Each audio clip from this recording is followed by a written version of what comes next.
TWR India से प्रसारित कार्यक्रम जिंदगी की राह बाइबल की किताबन का अध्ययन हवे, जीवन की आपके बढ़िया रास्ता में आगे बढ़े के चरवाही करेला और परमेश्वर के नाहिन जिंदगी जिए में मदद करेला। यूहन्ना 1:12 में बतावल गईल बा कि परंतु जितने उनकरा के ग्रहण कैले उ उनके परमेश्वर का संतान होखला का अधिकार दिले, मने उनके जे उनकरी नाम पर विश्वास रखेलें। कृपा करके देखी सुनी ताकि आप साच जिंदगी जी सकी और ओकर प्रयास कर सकी।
हाँ मित्र, त एकरा बारे में औरी जानकारी खातिर रुआ हमरा संगे आपन पवित्र शास्त्र बाइबल निकाल लेनी। हाँ तो ओहमे देखी हबक्कूक नबी के किताब के 2 अध्याय के 4 पद के औरी रोमियो के पत्री, गलतियों के पत्री तथा इब्रानी के पत्री में कुंजी के रूप में प्रयोग कइल गइल बा।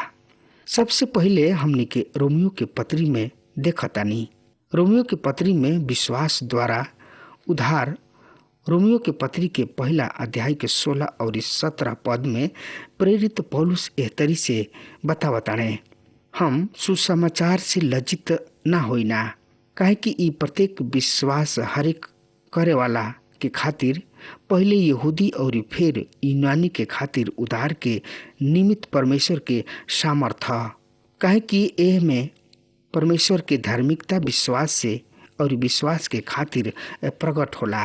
जैसे कि लिखल बा, पर धर्मी मनुष्य विश्वास से जिंदा रही हैं। मित्र, धर्मी जन विश्वास से जीवित रही हैं। यहाँ मुख्य बात ई बा कि धर्मी जन अर्थात उ आदमी जौन की विश्वास द्वारा धर्मी ठहरावल जा चुकल बाणे, उ भी विश्वास से जीवित रही हैं। और ई रोम वासी सब के खातिर यह पत्री के महान संदेश है। तब यहाँ पर हमनी के दूसरा स्थान पर देखतानी जा। गलतियों की पत्री में एह तरी से उल्लेख बा, ऐसे ई स्पष्ट बा कि व्यवस्था द्वारा परमेश्वर के नजर में केहू धर्मी नहीं ठहर सकत, काहे कि धर्मी जन विश्वास से जिंदा रही हैं। यहाँ पर बल के मुख्य बिंदु तनकी सा भिन्न बा। हमने के गलतियों के पत्री के 2 अध्याय के 20 पद में एह तरी से बतावल गइल बा, हम मसीह के साथ क्रूस पर चढ़ावल गइल बानी। अब हम जीवित ना रहनी, पर मसीह हमरा में जीवित बाणे।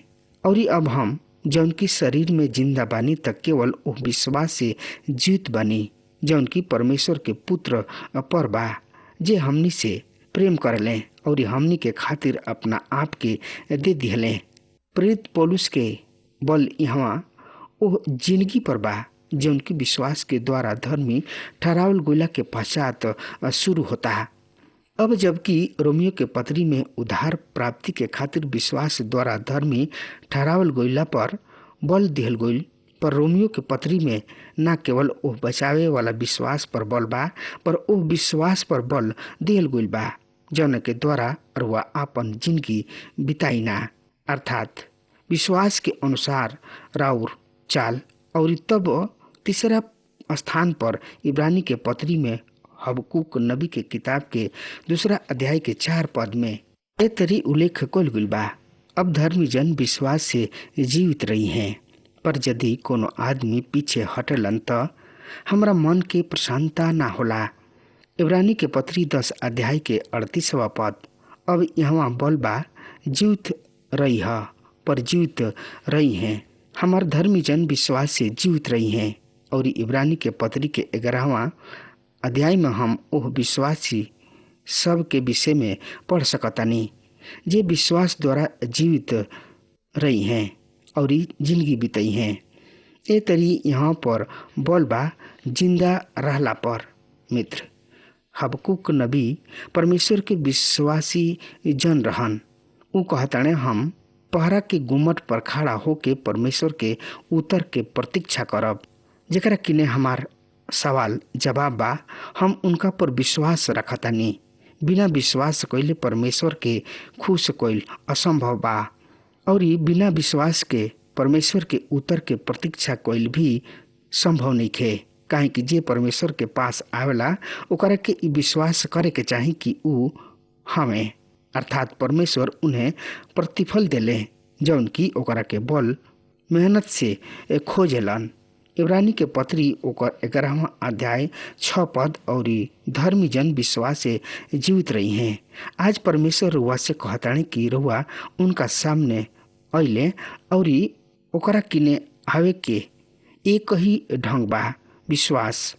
रुआ केवल विश्वास द्वारा परमेश्वर के समीप आ सकिना। विश्वासी जन विश्वास द्वारा जिंदगी के स्वीकार करलन, उ विश्वास द्वारा जिंदगी बितावेलन और उ विश्वास से अमरता में प्रवेश करलन। अपन योग्यता द्वारा ना वरन परमेश्वर के योग्यता द्वारा हम रुआ की किताब के पुनः स्मरण दिला दी कि हबकुक नबी के किताब के 2 अध्याय 4 पद संसार के 2 समूह में बाटेला। प्रभु यीशु मसीह एकरा के एहतरी व्यक्त करताणे। हमरा साथ देखी मती रची सुसमाचार ओकर 7 अध्याय के 13 से 14 पद यहाँ एहतरी से बतावल गइल बा। सकरा फाटक में प्रवेश कर, काहे कि विशाल बा, उ फाटक औरी चौड़ा बा, उ राह जौन की विनाश की ओर ले जाता और बहुत बाणे जौन की उनका से प्रवेश करले, पर छोट बा उ फाटक और सकरा बा उ राह जौन की जिंदगी के ओर ले जाला और तनकी सही बाणे जौन की ओकरा के पावेलन। हाँ श्रोता मित्र भाई बहन, प्रभु यीशु मसीह चौड़ा और सकरा राह के विषय में बता रहल बने। चौड़ा राह एगो कीप के समान ह। एकर प्रवेश द्वारा पर्याप्त चौड़ा बा, पर अंत में ई सकरा हो जाला और एकरा अंत में विनाश बा। ई एगो अविश्वासी पापी के दशा ह। उ ऐसना राह के चुनेलन जौन के शुरू तो बहुत ही चौड़ा बा, पर अंत के ओर उ सकरा हो जाला कि ओ आदमी के विनाश के कारण बन जाला। एकरा तथा सीधा राह भी कीप में प्रवेश करे के समान बा और एह तरीके प्रवेश द्वार सकरा बा। और एकरा विषय में यूहन्ना रची सुसमाचार के 14 अध्याय 6 पद में प्रभु जी कहताणे कि ई राह हम ही हई, केहू हमरा बिना पिता के पास नहीं के पहुँच सकत। ई राह जिंदगी के राह। ई शुरू में सकरात बा, पर एकर अंत अनंत जिंदगी ह, आनंद ह। पहला यूहन्ना अर्थात यूहन्ना के पहला पत्री एकर 5 अध्याय के 12 पद में बतावल गइल बा कि जेकरा किने ई राह अर्थात परमेश्वर के पुत्र बाणे उनका किने जिंदगी बा, और जेकरा किने पुत्र नइखे उनका किने जिंदगी नइखे। ई राउर स्वतंत्र इच्छा पर निर्भर करता कि या तो रुआ मसीह यीशु के स्वीकार करी या स्वीकार मत करी। रुआ किने मसीह यीशु हमें अथवा ना, रुआ उनका पर भरोसा राखी या ना राखी, राउर उद्धार रुआ कोनो भी कार्य पर निर्भर नहीं कर सकत। ना कोनो संसार, ना कोनो दान दक्षिणा, कोनो प्रार्थना, कोनो धर्म समुदाय, कोनो स्थानीय कलिसिया के सदस्यता और ना कोनो प्रार्थना सभा। राउर मोक्ष, राउर उद्धार एकरे में से कोनो भी बात पर निर्भर नहीं करत। राउर उद्धार निर्भर करता प्रभु यीशु मसीह हमें या नहीं। ऐसे उद्धार के द्वारा एगो सकरा राह बा। परमेश्वर संसार के केवल एगो राह दिहल गुल बा। विषय ई है कि रुआ ओह मसीह यीशु के साथ का करब जौन की रुआ पाप के खातिर क्रूस पर मोले और तीसरा दिन मृतक में से जिंदा भइले। ये राह, ई क्रूस के राह। रुआ एह राह के खातिर अर्थात प्रभु यीशु मसीह के साथ का करे जा रहल बानी। और ऐसे प्रभु यीशु मसीह कहले सीधा बा उ द्वार और सकरा बा उ राह जौन की जिंदगी के पहुंचावेला, और थोड़ा बाणे जौन की ओह में प्रवेश करलन। यदि रुआ सही में जिंदा रहे चाहतानी, प्रभु यीशु मसीह के पास आ जाई, काहे कि प्रभु यीशु मसीह जिंदगी हमें। अब ओ लोगन के विषय में विचार करी जेकर मन परमेश्वर के साथ सीधा नइखे। ऐसे यहाँ धिकारले बने और सबसे पहले लुटेरा बेबीलोन के खातिर बा जौन की यहूदा के अपना अधिकार में लेवे जा रहल बने। ई धिकार बड़ सुव्यवस्थित ढंग से बा। वो 5 गो अनुच्छेद तथा 3 पद में पेश कुल गुल बा। सो आई हमरा साथ देखी हबकुक नबी की किताब ओकर 2 अध्याय 5 पद एह तरी से बखान कर रहल बा। फिर दाख मधु अहंकारी पुरुष के धोखा देताणे, जौना से उ घर में ना रहलन। उ अधलोक के समान आपन लालसा बढ़ावेलन और मृत्यु के समान उ कभी संतुष्ट ना होले। उ जाति जाति के सब लोग के अपना पास खींच लेले और देश देश के सब लोग के अपना पास इकट्ठा कर लेले। हाँ श्रोता मित्र भाई बहन, हबकुक नबी जहाँ बेबीलोनी सब कौनो महान राष्ट्र ना रहे, जैसे कि ओकरा पश्चात दानियल नबी के विषय में हो गोल रहे।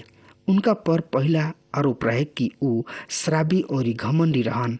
ऊ घर में ठहरे वाला ना रहन, ओह में आगे बढ़े तथा देश सब के जीत लेवे के लालसा रहे। देश सब पर आक्रमण करे से कोनो ऊ संतुष्ट ना रहन। ऊ निरंतर आक्रमण करत और एक के पश्चात एक देश के अपना अधिकार में करत जात रहन और ओकरा के नष्ट क के उनका वासी सब के गुलाम बना लेत रहन। ए तरी बेबीलोन सबसे पहला विश्व शक्ति बन गईल। ऊ संसार पर राज करे चाहत रहन। आज भी अनेक देश बा जौन की विश्व शक्ति के रूप में विश्व पर राज स्थापित करे चाहता। बेबीलोन भी एगो झूठ अहंकार में घमंड में फूल उठल रहे और सोचत रहन कि हमनी के विश्व पर शासन करे के भी योग्यता रखिना। यहाँ रुआ ध्यान दी कि परमेश्वर यहाँ बेबीलोन के शराब खोरी के पाप के उल्लेख करतणे। परमेश्वर यहाँ विशेष रूप से यह पाप पर बल देतणे, एकरा के उजागर करतणे। ये विषय पर अन्य नबी सब भी चर्चा कैले बने। नहुम के स्पष्ट कैले कि अशूर देश के विनाश के कारण शराबखोरी रहे। आमोस बतौले कि ई शराब दारू ही रहे जौना के परिणाम स्वरूप परमेश्वर उत्तरी राज के अशूर के गुलामी में भेज देले रहन। और यहाँ हबकुक नबी बतावत रहे कि ई शराबखोरी ही है जेकरा कारण परमेश्वर बेबीलोन के विनाश करी है। शराबखोरी अर्थात मदिरा पान बेबीलोन के चित्रण करता, ओकर चित्र दर्शावता। शराबखोरी अपना विनाश खुद बतावता, वो खुद ही अपन शत्रु होता। दानियल नबी की किताब के 5वां अध्याय में हमनी के बतावल गइल बा कि जौना रात बेबीलोन पतन भइल उ रात महाशराबखोरी के रात रहे। राजा बलशेसर परमेश्वर के भवन से पवित्र पात्र सब के भी भंग कर दिलस, ओकरो के भी नाश कर दिले। ओकरो में भी दारू शराब पी के नापाक यानी कि अशुद्ध कर दिले। उनकर विचार है कि हम पूरा सुरक्षित बानी, हम विश्व शक्ति हई, हम परमेश्वर से भी महान बानी, हमार केहू का बिगाड़ सकता। दानियल नबी की किताब के 5वां अध्याय के 30वां पद में बतावल गइल बा कि वही रात कसदी सब के राजा बेलशेसर मार डालल गुलन और दारा मांदी सिंहासन पर विराजमान भइले। हाँ श्रोता मित्र भाई बहन, रोम के पतन के भी मदिरा पान रहे। शराबखोरी आज भी व्यक्ति, परिवार, समाज व देश के पतन के कारण बनल बा।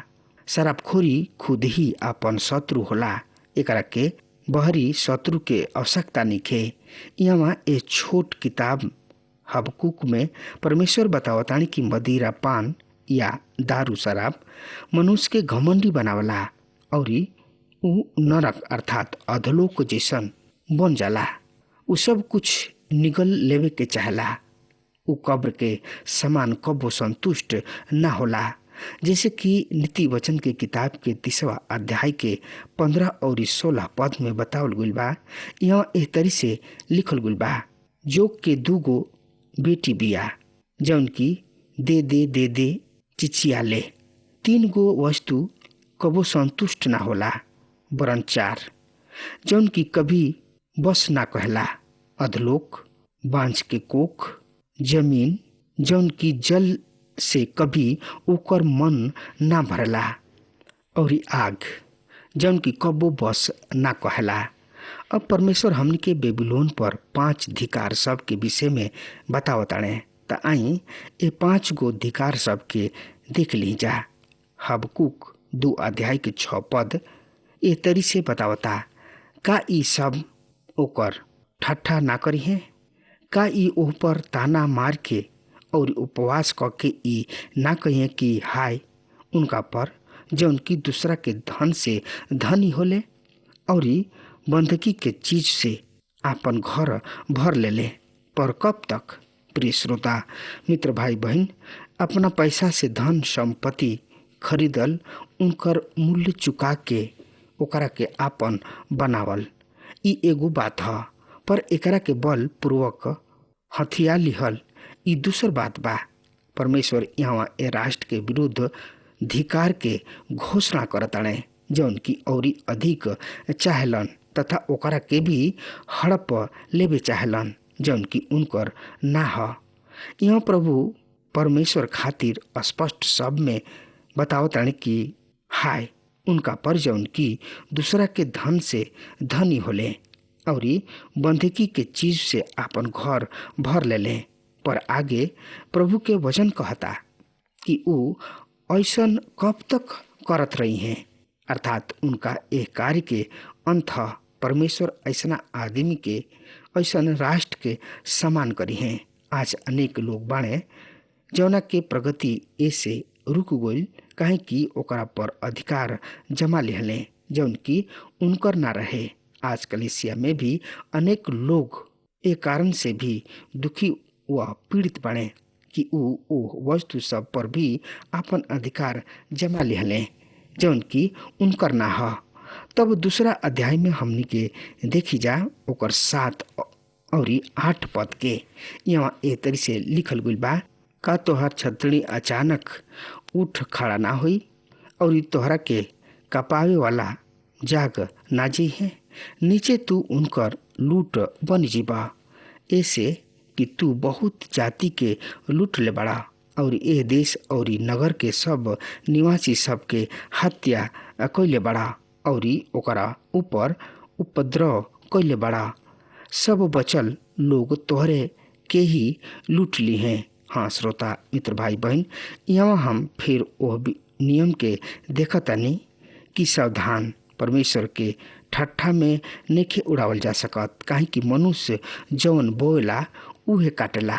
गलतियों के पत्री 6 अध्याय 7 पद। परमेश्वर बेबीलोन से कहता है, आज तू लूट ला और आपन घर भर ला, काल ओकरा के दूसरा केहू लूटी, ओकरा के नंगा करी।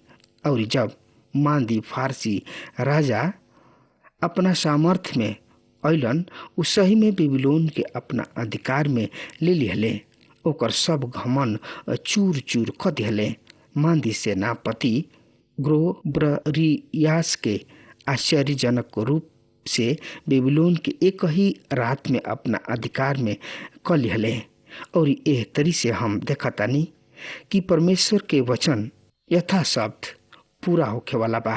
प्रिय भाई बहन, हमके परमेश्वर के वचन के अनुसार जिंदगी बितावे के चाहिए। परमेश्वर पिता साफ साफ शब्द में कहतानी कि मनुष्य जैसन बोला वैसने काटेला भी। इ नियम हर एगो क्षेत्र में लागू होता, शारीरिक क्षेत्र में और आत्मिक क्षेत्र में भी। हाँ श्रोता मित्र भाई बहन, अगर हमार बात रुआ तक पहुँच रहा बा तो आज वे यही घड़ी अपना जिंदगी से उस दुष्टतापन के नियत के निकाल के फेंक दी और प्रभु के साथ चले, काहे कि प्रभु ही मार्ग, सत्य और जिंदगी हमें। उनका बेगर केहू पिता के पास नहीं के पहुँच सकत। हाँ श्रोता मित्र भाई बहन, आज वे यही घड़ी प्रभु यीशु मसीह की ने आई और प्रभु यीशु मसीह से कहीं, प्रभु हमारा पाप के धो के साफ कर द। लेकिन श्रोता मित्र भाई बहन, ये सब कब हुई? जब रुआ प्रभु यीशु मसीह पर पूरा विश्वास करब, तब ही ये बात के संभव बा। अगर प्रभु यीशु मसीह पर विश्वास नहीं की कर रहल तो राउर पाप जस के तस ही रही, बल्कि और ही बढ़त ही जाई। हाँ श्रोता मित्र भाई बहन, अगर वह शुद्ध होके चाहता नहीं, पवित्र होके के चाहता नहीं, तो आज वे यही घड़ी प्रभु यीशु मसीह की ने आई और अपना आप के पूरा रीति से सौंप दी और कहीं, प्रभु हमरा जिंदगी के नैया के पतवार तू ही बन जा और खे के हमरा नैया के पार लगा जा। हाँ मित्र, अब हमार समय खत्म हो रहा बा, तब तक खातिर हुआ हमरा के आज्ञा दी। परमेश्वर हुआ के बहुत ही आशीष देश। आमीन।